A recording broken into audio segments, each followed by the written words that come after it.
যুদ্ধে জড়ালে ইরানের পক্ষে যুদ্ধে জড়াবে চীন ও রাশিয়াও। এ নিয়ে থাকবে আজকের একটি গুরুত্বপূর্ণ প্রতিবেদন।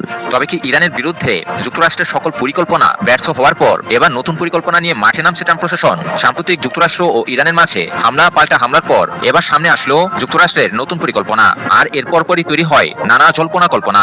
এবার কি তবে যুক্তরাষ্ট্র ও ইরানের মাঝে সত্যি বড় কিছু ঘটতে চলল? ইরানের বিরুদ্ধে এবার পশ্চিমা সামরিক জোট ন্যাটোকে ব্যবহার করতে চাইছে যুক্তরাষ্ট্র।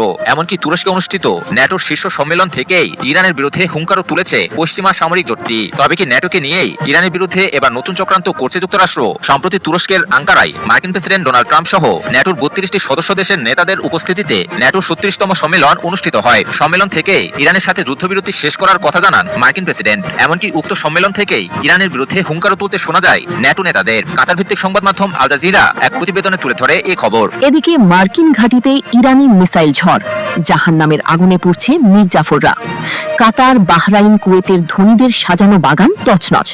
এ নিয়ে থাকবে আজকের একটি গুরুত্বপূর্ণ প্রতিবেদন। বিশ্বাসঘাতক আর মির্জাফরের পরিণতি এতটাই ভয়াবহ হতে পারে তা বোধহয় কল্পনাও করেনি আমেরিকার দোসর উপসাগরীয় দেশগুলো। মার্কিন হামলার পর ইরানের প্রতিশোধের আগুনের প্রথম ধাক্কা লাগলো এই বেঈমানদের গায়ে। কাতার, বাহরাইন আর কুয়েতের ধনীদের সাজানো বাগান তছনছ করছে ইরানের প্রতিশোধের মিসাইল। আকাশে আছড়ে পড়ছে মিসাইলের ঝড়, বিমানবন্দরে বিস্ফোরণ, বিলাসবহুল হোটেলে আগুন, অন্যদিকে বাহরাইনে কেঁপে ওঠা মার্কিন নৌঘাঁটি। সব মিলিয়ে এক ভয়াবহ বার্তা দিচ্ছে খামেনির যোদ্ধারা। ইতিহাসের সবচেয়ে বিধ্বংসী এই হামলাকে কঠিন প্রতিশোধ হিসেবে দেখছে আইআরসিসি। আর উপসাগরীয় এই 3 রাষ্ট্রের জন্য পক্ষ বেছে নেয়ার নির্মম পরিণতি। অন্যদিকে মধ্যপ্রাচ্য জুড়ে তীব্র উত্তেজনার মাঝেই অঞ্চলটির বিভিন্ন জলসীমায় একযোগে টহল দিচ্ছে মার্কিন নৌবাহিনীর 20টিরও বেশি যুদ্ধ জাহাজ। এদিকে যুক্তরাষ্ট্রকে সরাসরি চ্যালেঞ্জ জানালো ইরান।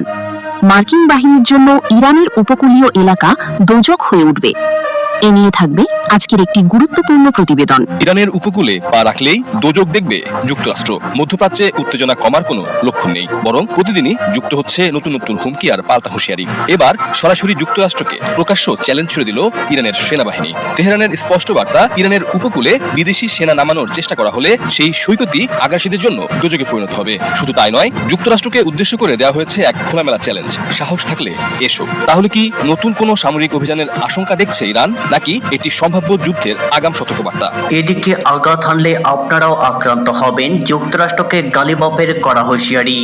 মার্কিন হামলার পর শক্তিশালী পাল্টা হামলা চালিয়ে চরম হুঙ্কার ইরানের। এ নিয়ে থাকবে আজকের একটি গুরুত্বপূর্ণ প্রতিবেদন। আঘাত হলে পাল্টা আঘাত করবে ইরানও, একটিমাত্র হুঁশিয়ারি, আর তাতে যেন উত্তপ্ত হয়ে উঠল পুরো মধ্যপ্রাচ্য। ইরানে মার্কিন হামলার পর শক্তিশালী পাল্টা হামলা চালিয়ে এমনই চরম হুঙ্কার ছুড়েছেন ইরানের পার্লামেন্টারি স্পিকার মোহাম্মদ বাঘের গালিবাফ। ইরান যুক্তরাষ্ট্র পরিস্থিতি তবে কোন দিকে মোড় নিতে চলেছে